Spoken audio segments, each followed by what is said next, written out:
Good afternoon. My name is Paul Torkelson, State Representative from District 15B in South Central Minnesota, where I represent Brown, Redwood, and a bit of Blue Earth County.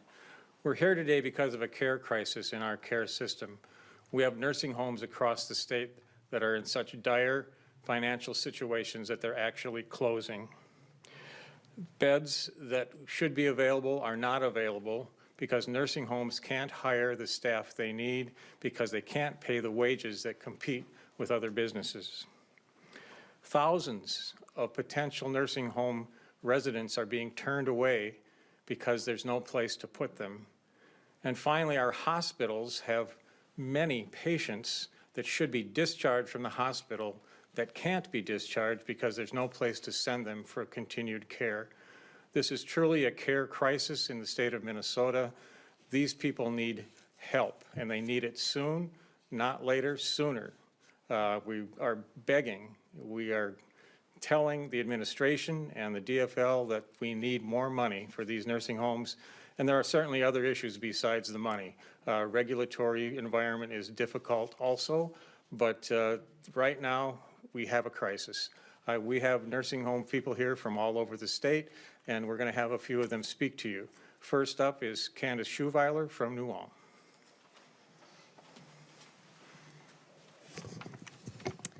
Hi, I'm Candace Schuweiler from Oak Hills Living Center in New Ulm. I am concerned about the current state of long-term care funding in Minnesota and how it's going to impact New Ulm, Brown County, and the state of Minnesota. We need our legislators to support File 780 and House File 733. It is imperative to get funding to us now so that we can continue to care for those that no longer can care for themselves 24/7. At Oak Hills Living Center, we denied 240 admissions to our 94 skilled facility in 2022. Statewide, seniors were denied care 11,000 times in the month of October of 2022 alone. The most significant and solvable problem is that's causing access denials in our hospitals are the care providers. We need to start dedicating livable wages to our care attendants. There are nearly 20,000 positions open statewide. Skilled caregivers should be treated as professionals. These skilled caregivers have a lot of responsibility. We are one of the highly regulated industries in the nation. We deserve to be recognized for that and to be reimbursed and paid well for that. We recently lost 3 nurses to temporary staffing agencies due to higher wages. We paid for these nurses to go to receive their nursing degrees and are now not able to retain them due to the low wages. Let's invest in our own people. So we can have some consistent staffing and wages that they can feel good and valued and appreciated in their communities. We would see better outcomes. We would have better, well-nutritioned people because they're getting 24/7 care. In the state of Minnesota, nursing home rates are set according to the Medicare and Medicaid cost reports. And this is submitted every year. DHS is significantly behind on their audits. We are first wrapping up our 2020 cost report, which sets basically in the essential rates for 2020 revenues that we have for 2023 expenses. What other business could operate like this? The system is broken. We have a $17 billion surplus. The announcement of budget targets did not recognize the largest constituency group in Minnesota, our aging population. Seniors and caregivers are outraged that the vision of One Minnesota does not appear to include older adults who built our communities and raised majority of us standing in this room. We can do better, Minnesota. Thank you.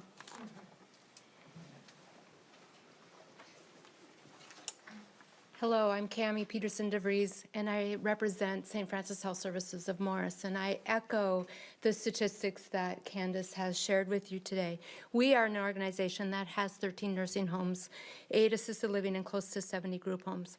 Our 13 nursing homes are around Minnesota.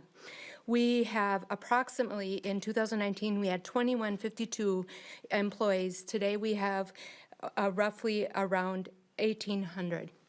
We are in dire straits for that. The last 3 years have been devastating. We have had to respond to mandates during COVID. We have had to respond to things that haven't made for our work environments to be very effective for those who want to join us. We have used every bit of our excess cash in the last 3 years to provide and support our nursing home staff, and it's not enough. We see the budget projections of over $800 million. We think everybody looks at that and believes that it's enough. But it's not. That, as Candace pointed out, is based on past costs that we have paid. The idea that staff are making $19 an hour is a misnomer. That is not accurate. That includes wages, bonuses, and everything that we have thrown at people to just be able to stay and take care of our elders.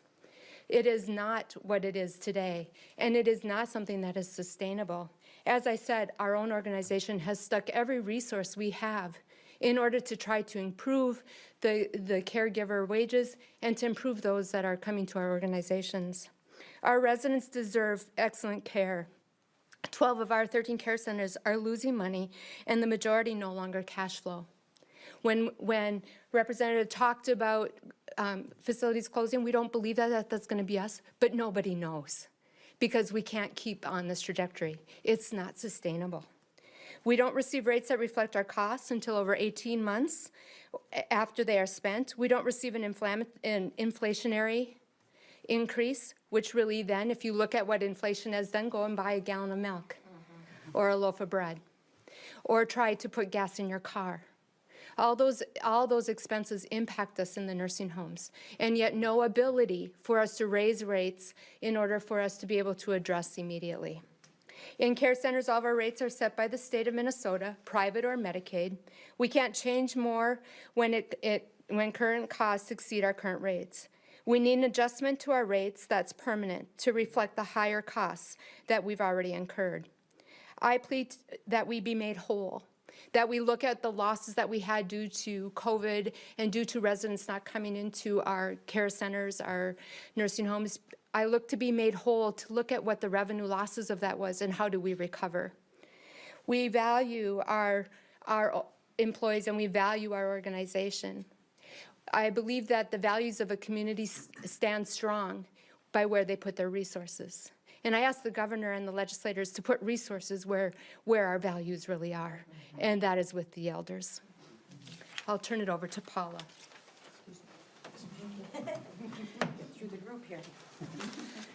Hello, my name's Paula Rushlow, and I'm CEO of Partner Senior Living Options.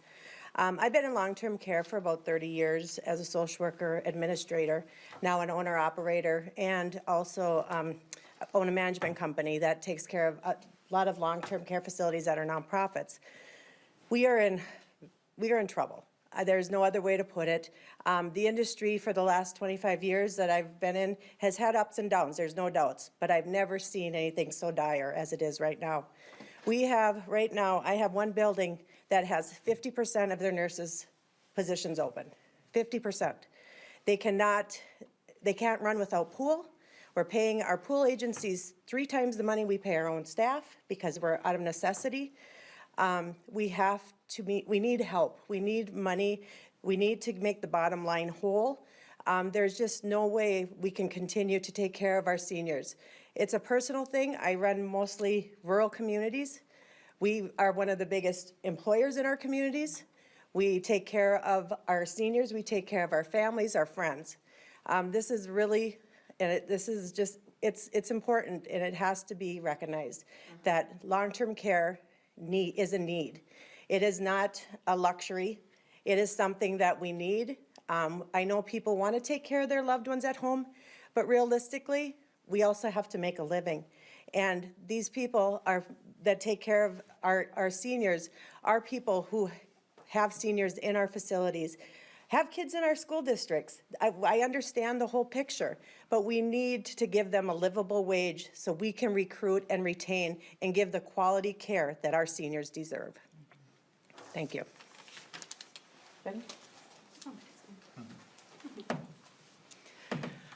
Hello, I'm Jenny Gleason. I'm the CEO of Living Services Foundation, and I'm representing St. Clair Living Community of Mora, which is the only skilled care facility in Mora.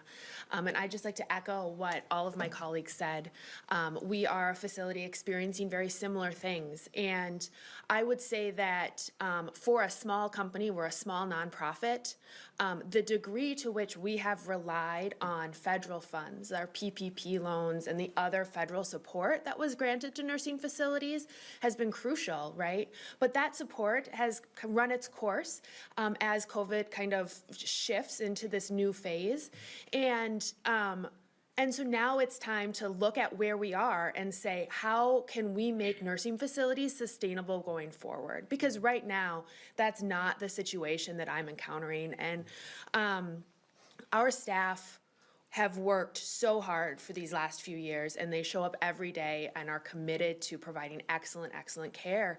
And when they come to me and say, this is what we're seeing at other employers, not in this field, I want to be able to show them with actual dollars how much we value what they do every day. And so that is why why we're asking for this and why we believe it's so important. So thank you. Hi, I'm Representative Natalie Zalesnikar, and I represent District 3B. And I couldn't be more proud of the people that came here today. Caregiving can't happen without care. And Minnesota is one Minnesota, and there's several pieces in this puzzle, but there's a significant piece that's missing. And the piece that's missing is nursing homes. And the piece that's going to affect all of Minnesota is that we have hospitals that are bottlenecked right now, can't discharge people. So without nursing homes, and we have several that are slated, have said they're going to close. And if the banks call notes, if somebody calls your mortgage, I think people know what happens with their homes. It isn't any different in a business atmosphere. So transferring all these seniors out of 300 nursing homes, and that is the only model in Minnesota that predominantly staffs with 24-hour nurses. So while it's great to have home PCA services and home care, we know that 24-hour care in a home costs more than a nursing home. We know that there are many assisted livings that have to discharge to the hospital because there comes a point when there's a care change and they can't safely meet their needs if the hospital sends them back. So if there's no nursing homes and the hospital sends them back to the assisted living, we are going to see negative outcomes because we're not staffed 24 hours a day in those settings. So this is a critical issue for the state of Minnesota. We're here today as one voice. We are one in Minnesota. I think it's heartbreaking to see that we have $20 billion, and yet for the people that built this state and built this country, that had the fortune to live through multiple wars, multiple traumas, left their countries to come here with nothing, that at the end of their life, we are not going to have settings to give them care. I don't know many families that are equipped to take care of the people 24 hours a day, 365 days a year, like the people standing behind me in their settings. And for the last 2.5 years, they have been forced with mandates that have had extreme cost. And so those costs are still happening. They still have PPE supplies they have to do. We still have to do things by COVID positivity rates in counties. And so nursing homes are operating under a lot of mandates. They had $1 million of fines during the COVID years. $1 million taken out of their reserves from surveys that, in my opinion, shouldn't have happened. It's unrealistic to think anybody would have positive outcomes at a survey when they knew we didn't have staff. We had to send them home. If they were COVID positive, if they were exposed, we followed the rules. The nursing homes followed the rules. There was 14 days, 10 days, 7 days, and human beings can't be grown in a petri dish. So we are in a situation where we need staff 24 hours a day. We need to pay these people more than you make at a drive-through. And while I love my Dairy Queen cone, if Dairy Queen is shut down, it can open X number of days. We can't do that in our nursing home settings. So it is a critical emergency. And 15% of the people that are 85 and older will need nursing homes at some time. And we have about 500,000 people moving into that lane real soon.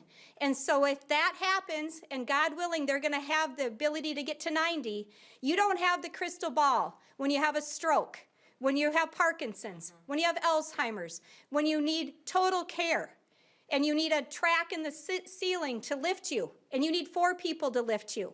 Those models of high care don't always work well in homes or assisted livings or independent living because you need economies of scale. When you need 4 people to lift, you can do it in a hospital. You can do it in a nursing home. So I urge you all to contact your family members and those you know and ask the question, what is One Minnesota? It needs to include nursing homes for your care and your loved ones' care. And I'm on the committee with Representative, who's Chair Knorr, and he's done a phenomenal job in making sure some of the puzzle pieces are in for the state of Minnesota. But having ran 24-hour operations as a nursing home administrator for 30 years, I know what the people are going through behind me, and I know the void of the domino effect this is going to have in greater Minnesota as well as metro and suburbs. So for that reason, we have to say One Minnesota needs the final puzzle. We need to have nursing homes funded. Thank you for your time. I want to thank everyone for being here today. We'd be happy to take a question or two if there are any, but again, this is a care crisis here in Minnesota. It needs attention, and we are here united in our voices that say, please help us. Thank you.